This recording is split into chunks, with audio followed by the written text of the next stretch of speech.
Hi everyone, welcome to episode number 12 of the High Frequency Podcast. Thank you to everyone who's tuned in over the last month. We appear to have grown our following by an exponential amount already this year, and I'm really grateful to have some new permanent followers on board. So keep checking into every single episode every month. I really do appreciate it. Today's guest hails from Auckland and goes by the DJ name of Tina Mairi. Her real name is Tina Kittlety, and she has definitely been popping up on a fair few lineups over the last few years. She's caught my eye as one of the very few females in the country who plays the weird, obscure, minimal style of music that I really like. So I really want to get her on the podcast episode to find out how she got into this kind of music and how she digs for music, how she got into this weird niche that we appear to love. It was a great conversation today. We explored how she started out 8 years ago, where she was simply just trying to mix two tracks together as part of a 100-day project that she took part in, and how she's managed to get all the way to being a well-established DJ in the Auckland house and techno scene. Be sure to stick around for Tina's mix at the end of this podcast, where she explores many different styles of music that she's grown fond of over the last 8 years. It's a really, really inspiring mix and takes you on multiple different journeys throughout. So I hope you enjoyed the episode with Tina Mairi.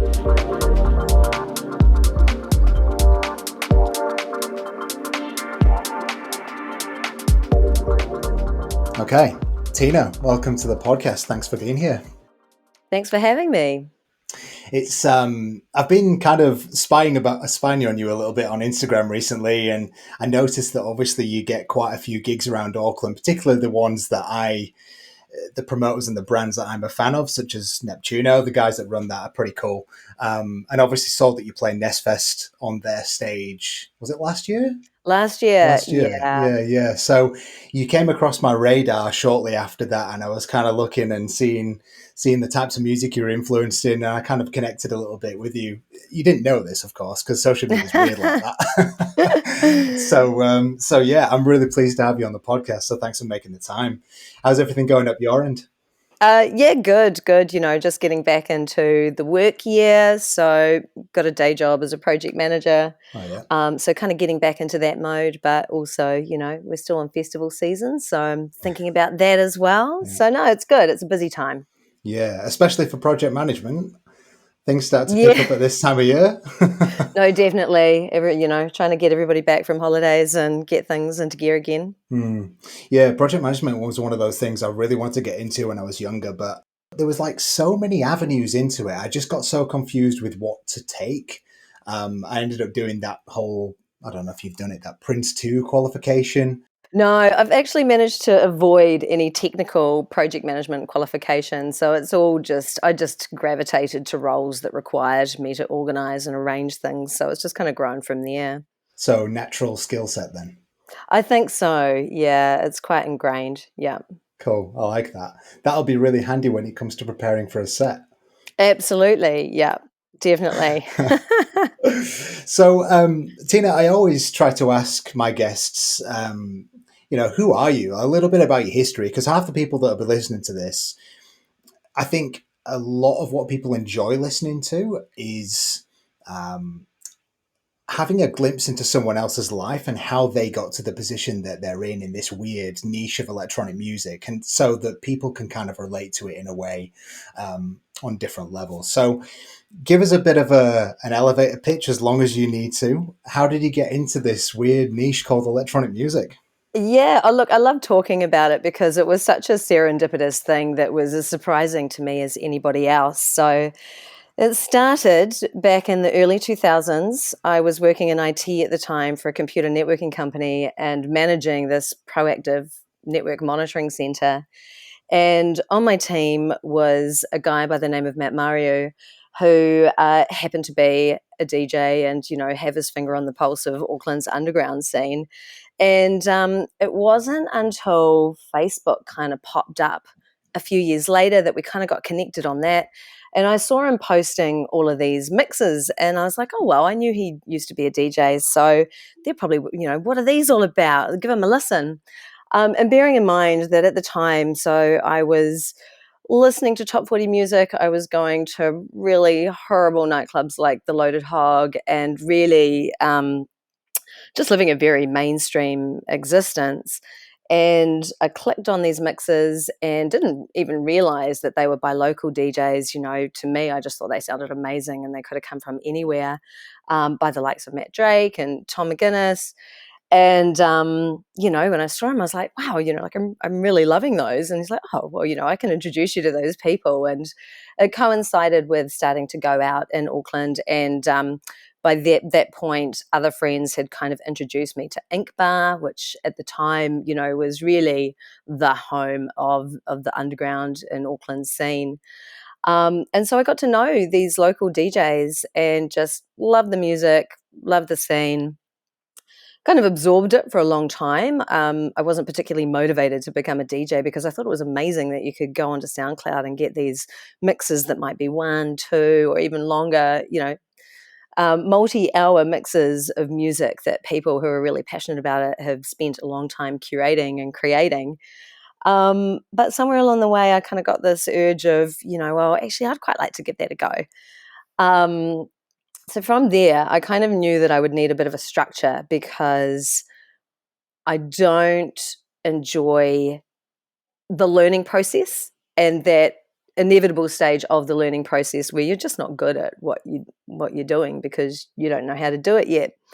And at the time, there was a woman by the name of Emma Rogan, who's a graphic designer at a creative agency, who started up a New Zealand group doing something called the 100 Day Project. So it's a creative exercise, which can be applied to pretty much anything. You choose one creative action and you commit to repeating that creative action 100 days in a row.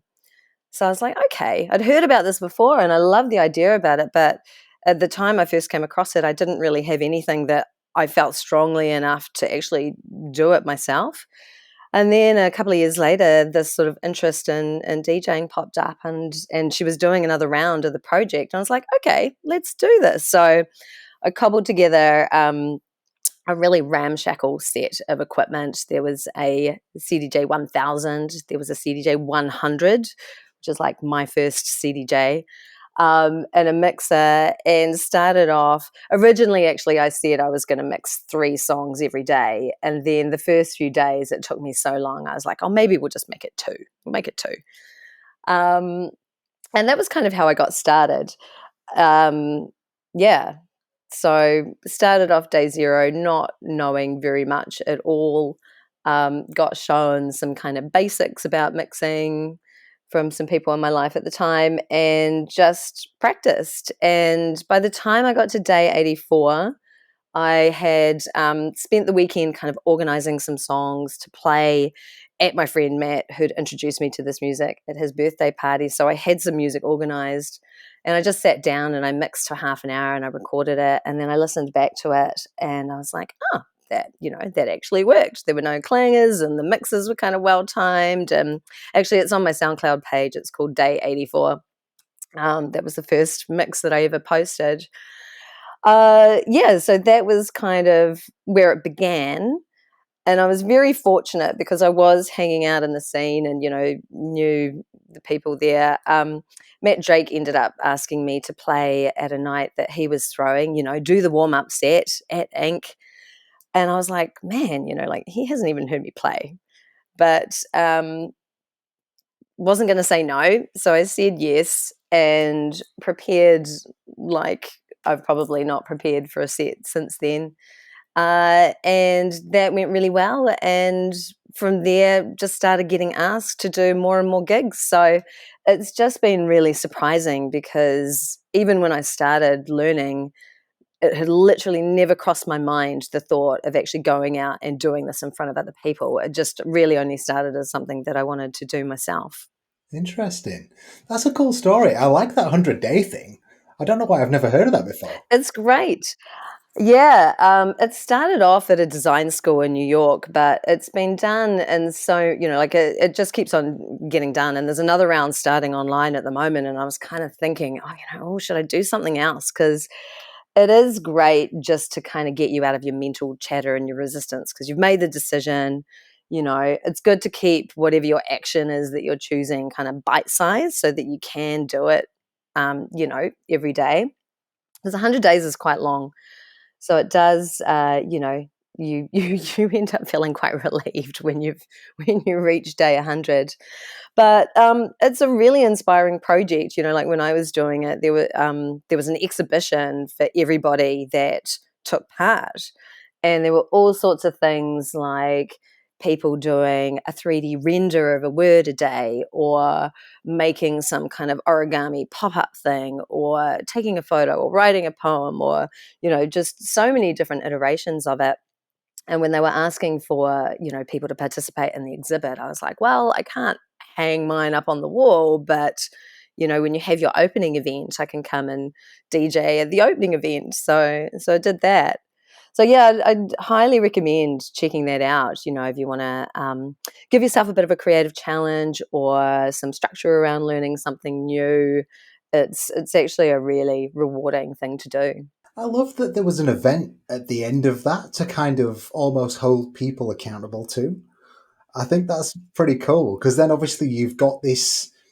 I mean, me personally, I work very well with goals and goals that I can visualize that aren't too far in the future. And then, of course, probably like you in project management, you break it down into smaller chunks, and then you obviously make your way there.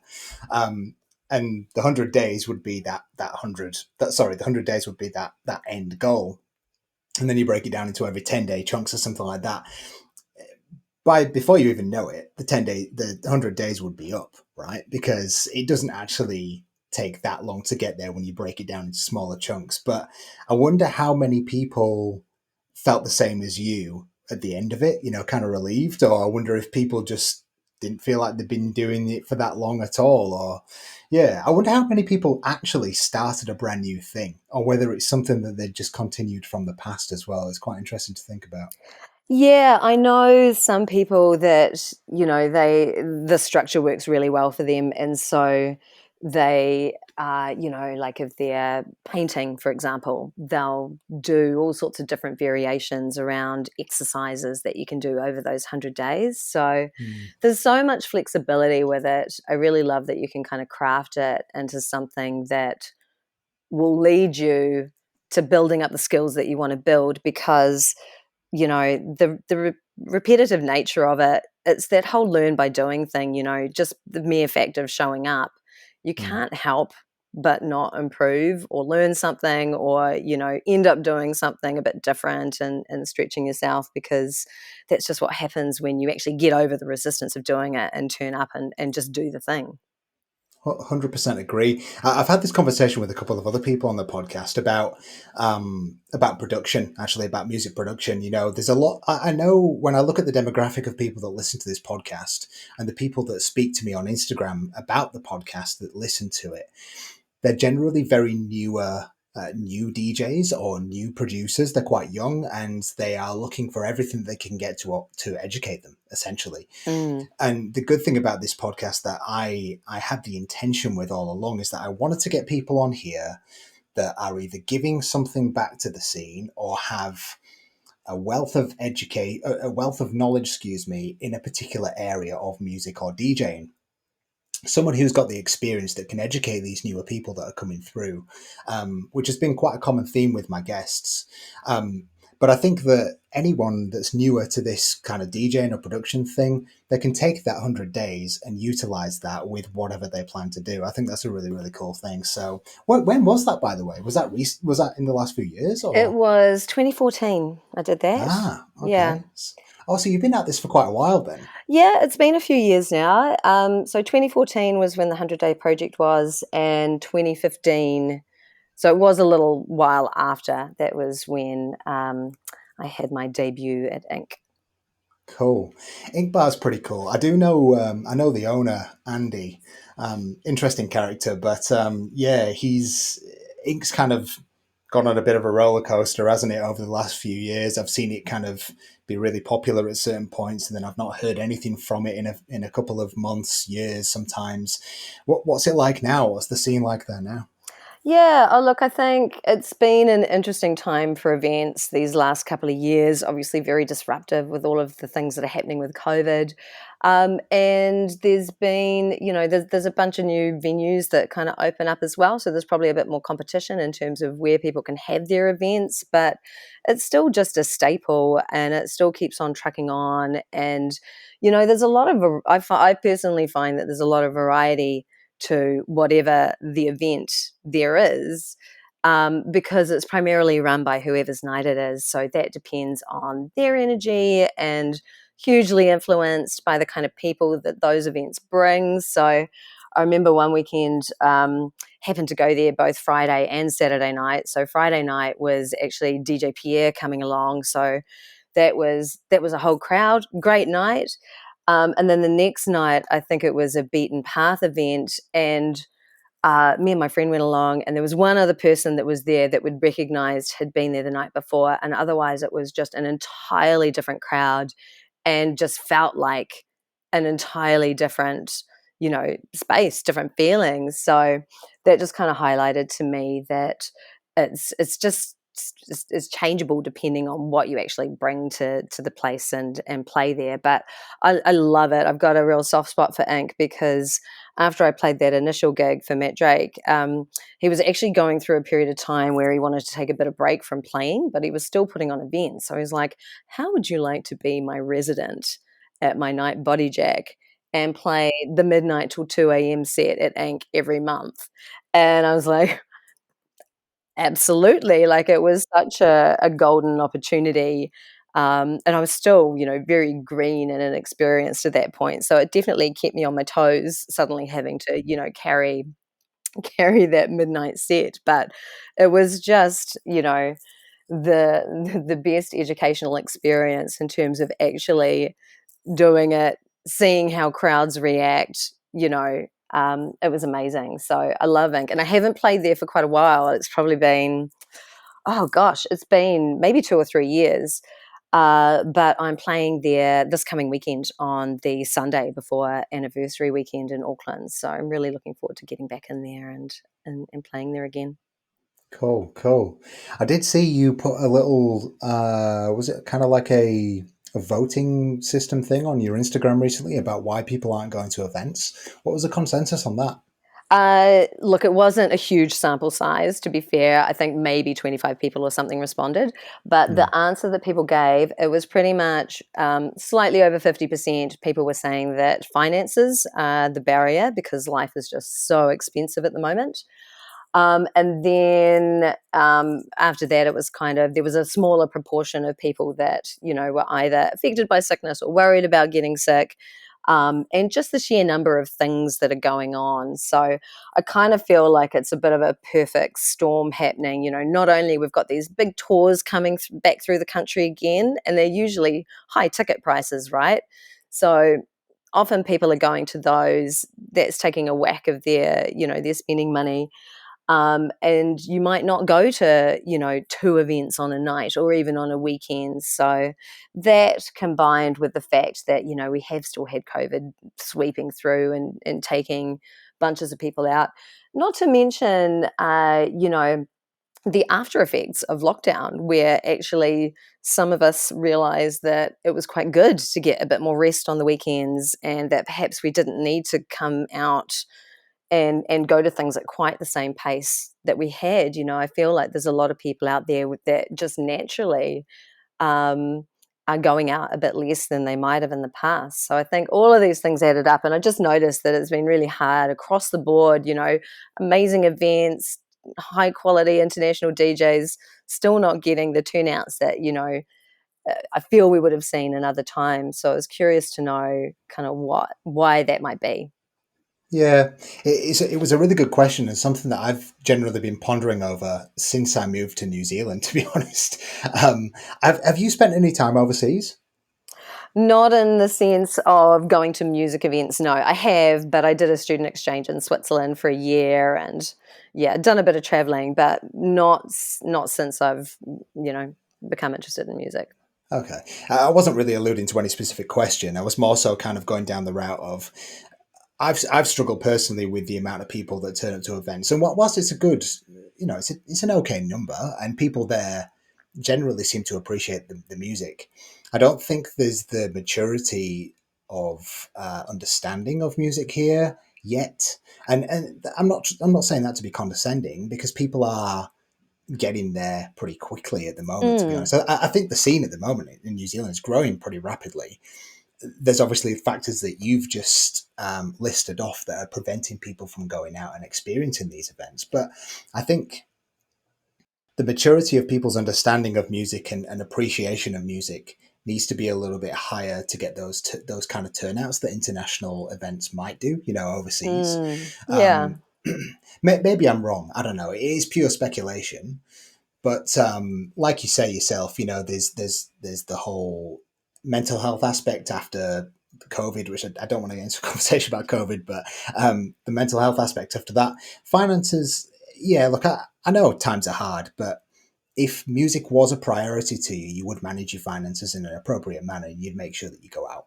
I You don't believe. prioritize it. Yeah, exactly. Yeah. I think you're right in that it's growing. And one thing I do see is, I do see, the next generation of ravers coming through, and they are well educated, and they do come out in masses and support things. I mean, Well, that's good. the Okay. friendly I'm potential clearly wrong. gigs, the friendly potential gigs come to mind with that. That's sort of, a really well educated young crew. Not just that, but more so, I think.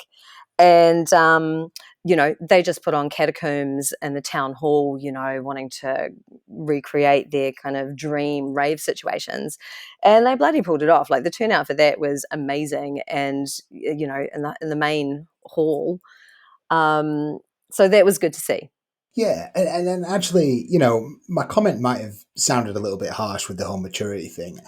I wasn't necessarily referring to the fact that people don't want to hear new music. I think I was just maybe referring to the experience that maybe these new ravers have, and maybe they don't fully understand. Because I do remember when I first came to New Zealand, I had a residency at a club in Wellington back in 2010, and the crowd there were really really into the big build-ups and big drops and the super hard stuff, and whilst I loved that sort of stuff back then, there was no subtlety to the music at all. It was kind of very very intense stuff, and I feel like a lot of New Zealand, the younger New Zealand crowd, want that.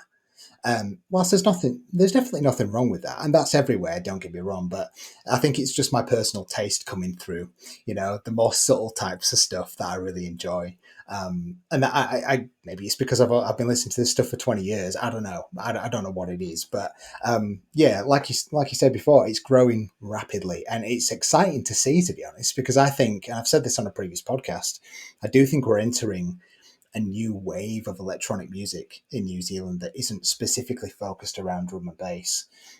There's a lot more kind of people wanting to explore other types of music like jungle and breakbeat and house and all these other styles of electronic music as well. And people seem to be wanting to hear more.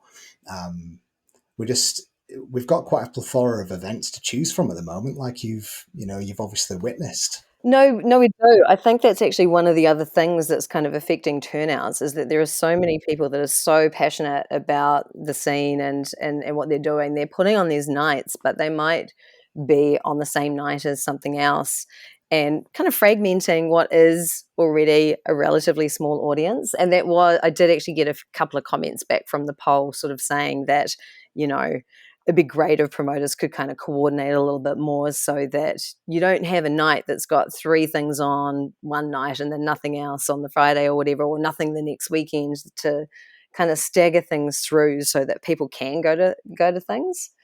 Um, so yeah, it's an interesting time, I think. Yeah, I do believe that obviously this is my this is me just being thinking outside of normal society. I sort of think to myself, society can operate in waves, can't it? And we generally have these real big peaks where everyone's super active and everyone's feeding off each other's energy and everyone's going out and enjoying it. And then we have these big dips where people generally don't do that. And I feel like that's just natural part of life. I just feel like that's what happens.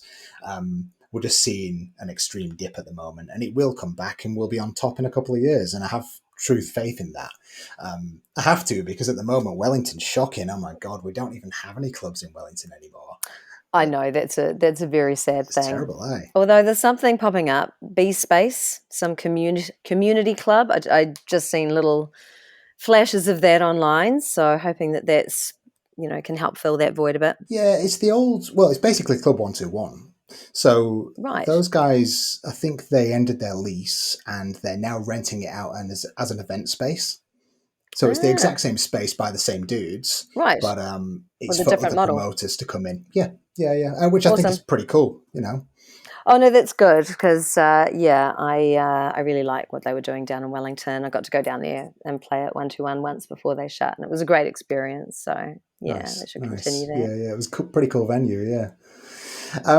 So we haven't really talked much about your kind of sound yet, which I do want to talk to you about because I believe, whether you like it or not, every DJ has an intention where they play a specific style of music more than other styles of music, right? Mm. I know, I do that. I know many of the DJs do that. It's generally something that you're particularly interested in. Um, how would you describe your sound? Like, do you do any real hardcore digging for underground music? What's the kind of stuff that you're into? Oh gosh, I find that a really hard question to answer. I mean, one, because words are just, I find them quite inadequate in terms of describing music, and I find it really difficult. So usually, if I have to talk about it, I generally try and keep it really high level and kind of say, I play a blend of, deep house and minimal techno kind of thing. Um, the more detailed answer, I don't know. I think there's a few different flavors of my sound. So sometimes it can be, and it's really situation dependent. Sometimes it can be a really classic housey vibe. Other times it could be more kind of really dreamy, loopy, repetitive, mesmerizing kind of minimal that doesn't do a lot. And other times it can kind of go into this quite quirky left field bouncy, style of minimal. So it does. My sound does shift to a degree depending on the situation. It has to, right? Because otherwise, you're not a DJ. Right. If you're just playing the same stuff over and over again to a variety of different crowds, you're just satisfying your own need. Yeah. We've got to adapt to situations, to different crowds, to different environments. So that's really cool to hear. How did you get? Because obviously, if I look back over the time that I've been producing, listening to music, and DJing, my taste in music has evolved significantly over the years. Mm. Um, I would regard the type of music that you play and that I play as still pretty underground. If you look at the bigger picture, Mm. how did you stumble across the minimal type of music, the classic house stuff? How did you stumble across that? Oh, look, yeah. So it was all initially, I was just really heavily influenced by the DJs that I was going out and seeing. So Matt Drake, Tom McGuinness, Anthony Muirhead, DJ Philippa. Those off the top of my head, those were the local DJs that I just really thrashed their mixes a lot. Shazammed heavily. Logan Baker. Logan Baker's a big Oh, yeah, one. yeah, yeah. Um, yeah. So they were really instrumental in, I guess, kind of seeding that sound initially. Um, and then from there, once you already kind of have some of those artists, then you sort of get this network that branches out from that, right, into similar sounds or slightly different directions. So it just kind of grows from there, I think.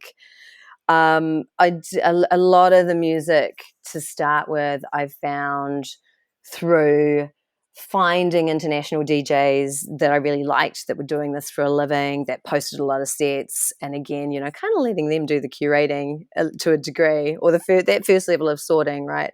And then just shazamming all the stuff that I liked and kind of going from there. I don't do that so much now. Now it's a mixture of um, It's probably algorithm based, like Spotify I use a lot, just listening to things. Yeah, anywhere I can find it really, because that is, for me, that's the most challenging thing, is finding the music to play. Yeah, my primary lens that I put on that is, if I'm listening to a song, the number one question I ask myself is, do I want to listen to this again? And it rules out a lot of perfectly nice songs that just aren't unique enough or surprising enough, or whatever it is, just aren't quite special enough to warrant going back and listening to them again. So, who are some of your most influential international DJs? Yeah, look, it's a small handful of them, because the reality is the majority of my catalog is made up by, one, maybe two or three songs by producers. So it's all these little fragments. But in that category, first and foremost, I would probably say Move D. So I imagine he's the producer who I've got the most songs of in my library. Kink I love. I just think he's an incredible musician, and his songs are just so vibrant and interesting that Did you go see him in Auckland? I sure did. I I sure thought you might did. have done. How was He's it? just it was good. Well, Kink, legend, Yeah. best live techno act, voted, many, many years in a row. There were probably not even 100 people in the room, it was a very poor turnout. But fortunately, just enough to kind of still keep the vibe, and it didn't seem to faze him. He's so high energy and just looks like he's a really nice guy. So no, it was a fantastic. I just think I think he's a treasure. Cool. Current favorites in terms of influential producers. So I am kind of veering off more in this minimal direction, and a current favorite for that would be a guy by the name of Baaz, Baaz. He's probably produced my all-time favorite track ever, which I kind of have to stop myself from playing it at every gig because I just never get sick of it, and it seems to work in every situation. Yeah, Baz, and also really liking Dudley Yeah. Strangeways Yeah. lately. He's done a couple of really cool tracks. One called Nico, I particularly love. Yeah, and the Baz track that is my favorite is called Glim.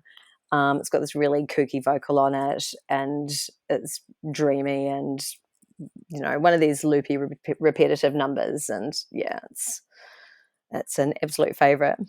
I've got a couple of Dudley's records down there somewhere, pretty old ones, but yeah, he's got this really interesting style that I just can't match with another artist that I've ever heard. It's Yeah. really unique in a sense that he's got this really interesting percussive thing going on, but manages to keep it super minimal whilst not boring you to death. Yeah, which is a hard balance, right? Oh, hell Like for yeah, me, yeah. that's my sets are never fully minimal, because I think it's really hard to do that in a way that keeps people engaged. Yeah. Um, so yeah, no, I think he's definitely got something going on. So, I asked my last guest on the podcast about this, partially just because she was the first female producer DJ that I had on the podcast. From what I gather, you had quite a, correct me if I'm wrong, but easy way into the DJing scene in Auckland because of Matt. Would I be Oh wrong no, that's right. saying I, that? I had an absolutely charmed entry into the scene. Like you couldn't have asked for a better introduction, and like he really went out of his way to give me an opportunity, and continues to be really supportive. So yeah, I think the thing about the way I got into the scene was that if I had wanted to achieve that, I probably couldn't have been able to recreate it. I think it was just one of those things that it evolved because I was not I didn't have an agenda. I was just following my interest in music and kind of exploring that. And I happen to know some DJs. So those two things kind of combined, along with somebody that, actually is thinking about bringing new talent into the scene. So yeah, those things converged in a really lucky way for me. Um, And from there, it's really been the following opportunities that come about have just been because of the way that, you know, I've played those gigs, and that things have gone well, and, you know, that I'm professional, and, you know, turn up when I'm going to turn up, and all of those things.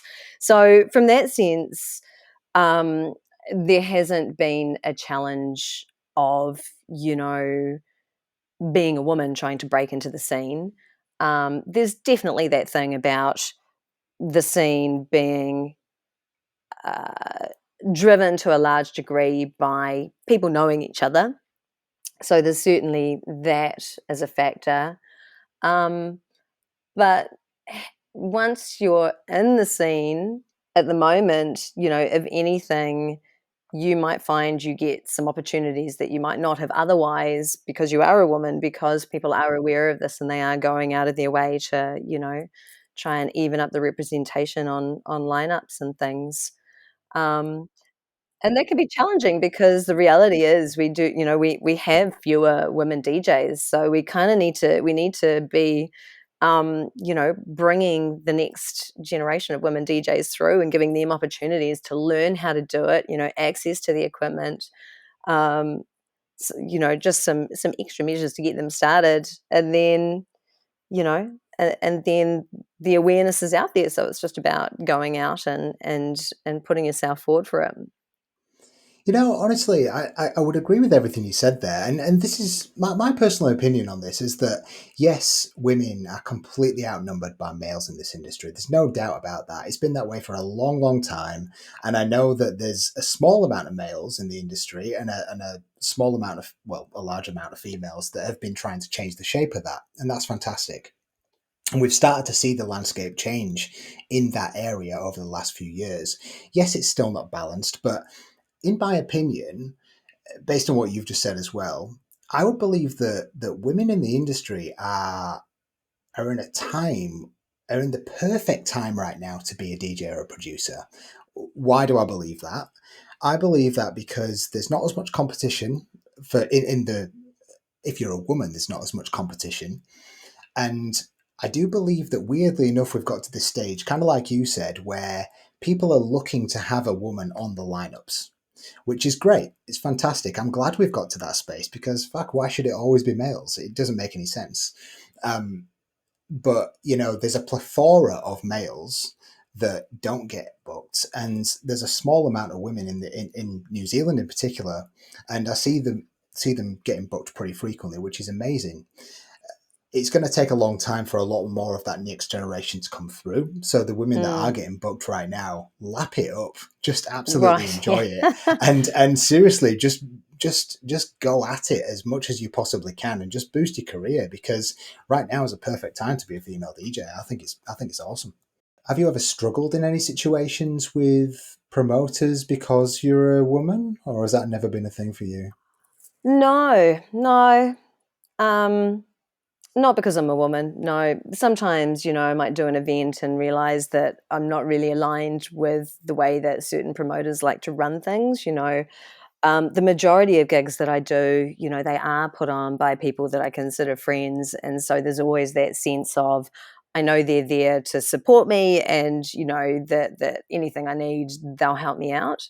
And so there has been the odd gig where I've kind of, you know, just been left to it, and that's fine. I can do that, but it doesn't feel as nice as kind of having that, you know, just the human side of it and the genuine care. So I always prefer those kind of gigs. And I mean, it's really infrequent. I could count the number of times that's happened on one hand. You know, like generally our scene is dominated by people who are good humans, really passionate about just putting on something amazing for the scene. Um, so, you know, the events and what they're like to take part in them really reflect that for the most part. Absolutely, yeah. I've been seeing a lot on Instagram recently where there's been some small workshops around the country of women getting together and teaching each other how to DJ. I mean, Yeah. this is something that males need to learn from, right? Because we are competitive by nature. I'm not saying that women aren't because they are, but males are just typically these, yeah, we're just too competitive for our own nature and we don't help each other enough. It's kind of a bit more dog eat dog.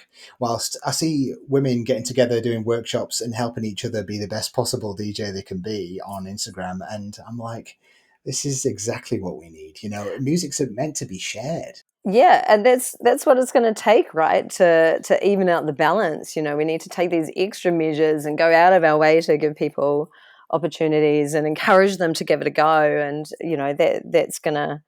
that's gonna be the thing that starts making a difference. Yeah, 100%. So, have you ever had a go at producing? I haven't. Yeah, I think it's just a matter of time. Like, it's not that I'm not interested to. Mostly there's, a time barrier. But also there's kind of that, like, well, where the hell would I even start kind of technical barrier.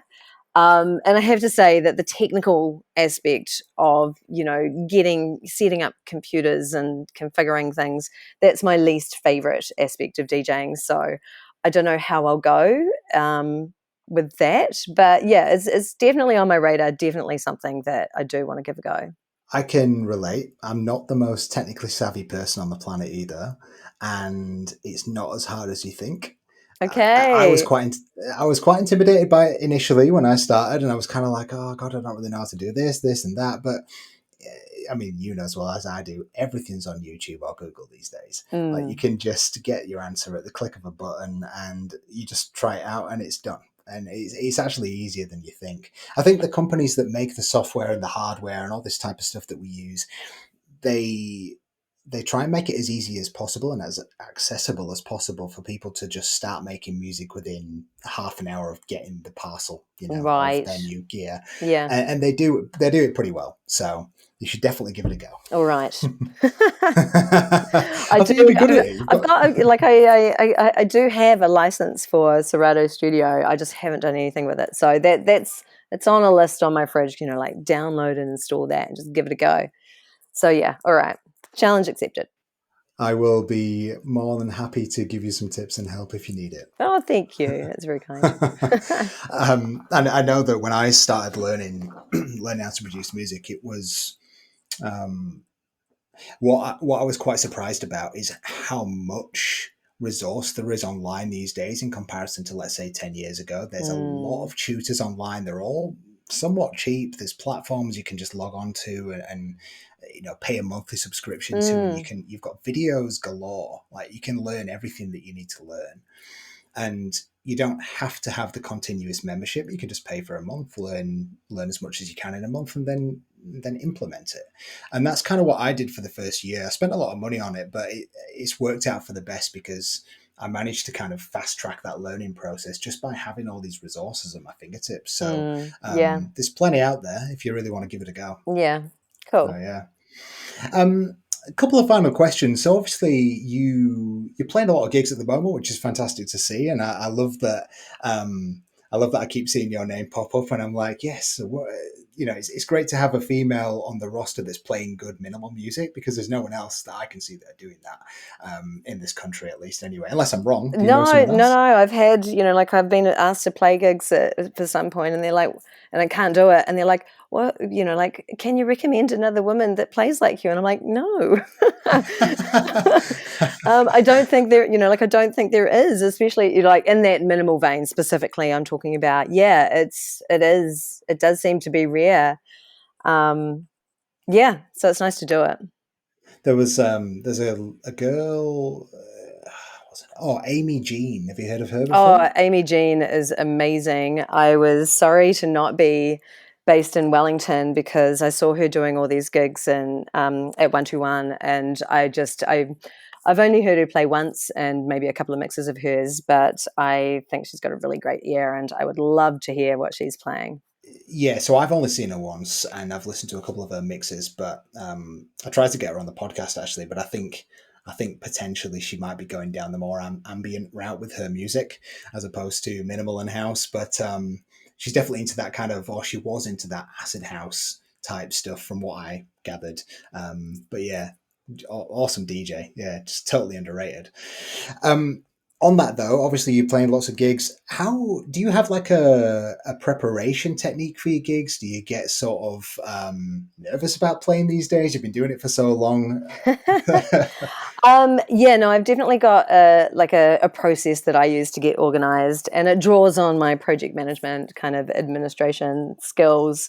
So, um, anytime I'm booked for a set, I'm thinking a lot about where is that set, what time is it, who's playing before me, who's playing after me, indoors, outdoors, I really think a lot about that and kind of start to form a picture of where I think the vibe and the energy should be at that particular point, at the point of the event. And so from there, I will basically reorganize my music to work around that. So I'll go through my catalog and I will start off with, so just organizing things into a bunch of playlists, right? I'll start off with an initial ideas list and I just go through and it's kind of like, oh, yep, maybe, yeah, cool, could see that happening. So start off with a long list. And then in the process of that, um, might start to get more of a specific idea about a specific vibe or energy starting to crystallize. So then I will go through that shortlist again and probably cluster it into a few other playlists based on either the sound, or the energy level. So kind of different veins that, could go in. Always try and have different options in terms of whether it's going to be lower in energy or higher in energy so that, you've just got room to move depending on what's happening on the night.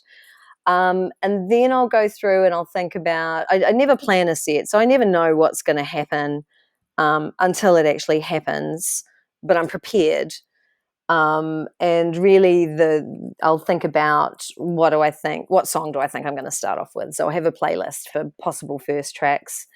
And then I also do a playlist, which is a short list. So those are the tracks that I think are the strongest, the ones that I'm most excited to play. Um, so that, I can just kind of keep an eye on that and make sure that I'm not getting dragged off in another direction, but missing the ones that actually I want to play the most.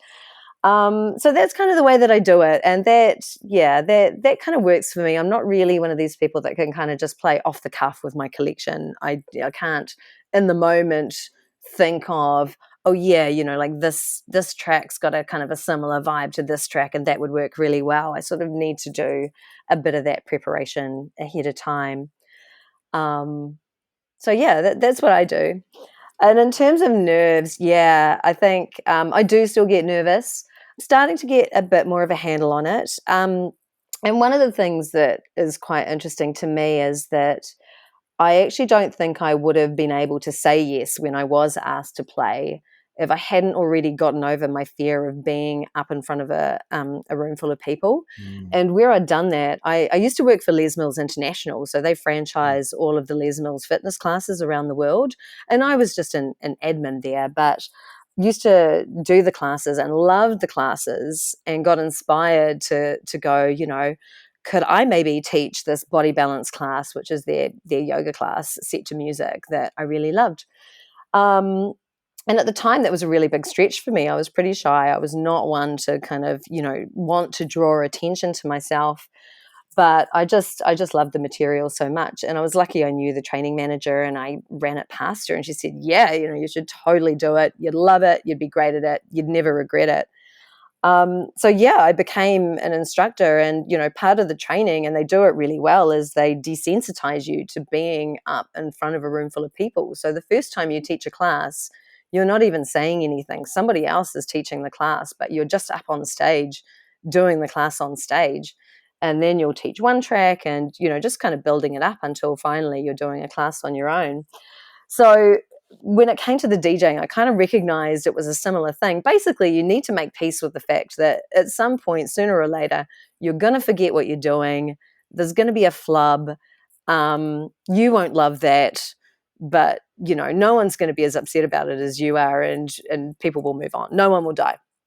And so I realize it's kind of the same with DJing. Things can go wrong at any moment, and you might feel stink when it does, but life moves on pretty quickly, and you just need to get over it, and that's kind of the deal. So, but I don't think if I hadn't already done that, I think I probably would have found that idea of playing in front of people probably too daunting to even do it. So um, I'm really happy that I had that experience that allowed me to say yes when I was asked. Still felt like I was going to die before that first set. um, and yeah, like probably the worst case of nerves I had, it was actually last year ahead of playing Nest Fest. So, we weren't long out of lockdown. The last gig I'd done had been in July at a tiny bar in Ponsonby. And then the next gig is at a 10,000 person festival. Um, so before that one, I was just really freaking out. And so I try and, do a bunch of things like, breathing exercises to try and calm my physical state, or shaking things off. And now, yeah, it's not so bad. I've discovered when I was waiting backstage to play Nest Fest, my friend Nikki, who I brought down as my plus one, she came and found me, and I was like, oh my god, can you please just give me a 20-second hug to calm my nerves? And she did, and bless her, while she did that, she actually just gave me this little pep talk in my ear. It's going to be amazing, da, da, da. And it went really well. So that was really nice. And yeah, I highly recommend a hug and a pep talk before going on stage to counter the nerves. Awesome. Yeah, no, that's some fantastic information for newer DJs for sure. It's a big thing. Oh Like yeah, it's yeah. yeah, and I think a lot of the time people don't actually realize how much it asks of the DJ to go up and put themselves out there and put themselves on display and risk making a mistake. And just how personal that feels and how visceral it is as well when those nerves are really kicking in. Yeah, it can be quite extreme. So be kind to DJs, especially right before their set. Absolutely. I think there's Hug your favorite DJ before yeah, the set. yeah, absolutely. Everyone needs a hug. It's I think there's this kind of idea out there in the world at the moment that DJing's this glamorous job that, it's kind of just really easy. You just play music to people and you're partying all the time and stuff. And I don't believe it's I don't believe it's that way. It's actually pretty stressful if you are. I've never done it, but obviously, if you turn and you're playing night after night, you're not sleeping properly, your performance can be affected that way. If you're not prepared enough, if you lose your USB, you're screwed. Technical issues. Exactly. Yeah, it's not as glamorous as I think it's made out to be. But still, one of the most satisfying things ever is when you come off stage and you've played an awesome set and everyone's really enjoyed it. There's no better feeling than that. No, that's right. When it's going well, it's the absolute best feeling in the world. Yeah. Yeah, absolutely. And I can absolutely vibe with your preparation techniques as well. I'm a little bit of a stickler for that too. Not that I play gigs these days, really, but yeah, as long as I've got my first three tracks sorted, I can kind of go from there. And I generally have three lots of three tracks, depending, like you said, on the vibe, the energy at the time of the night, and how things are kind of feeling. And then I'll kind of just flow from there because I do know my music pretty well and I pride myself on my track selection. But like you said, you've got to, going back to that minimal thing that you said at the beginning, you've got to be able to take people on a journey. If people are there for you as the artist, or they're there for the night as a whole, they want to be taken on a journey. They don't just want some sort of static energy going along for 90 minutes or an hour. They have to have this kind of up and down, this, I like to call it a wave, Yeah. where basically, we peak, we come down, or you peak at the start and the end and you take a big dip in the middle. It really depends on your job on the night, doesn't it? But that preparation is so underrated. I seriously don't know how DJs go out and just wing it. I just don't. I'd be far too stressed. Oh, well, that would not help my nerves. So one of the things that does help me is just knowing that I've kind of got, a bit of a game plan. Yeah, 100%.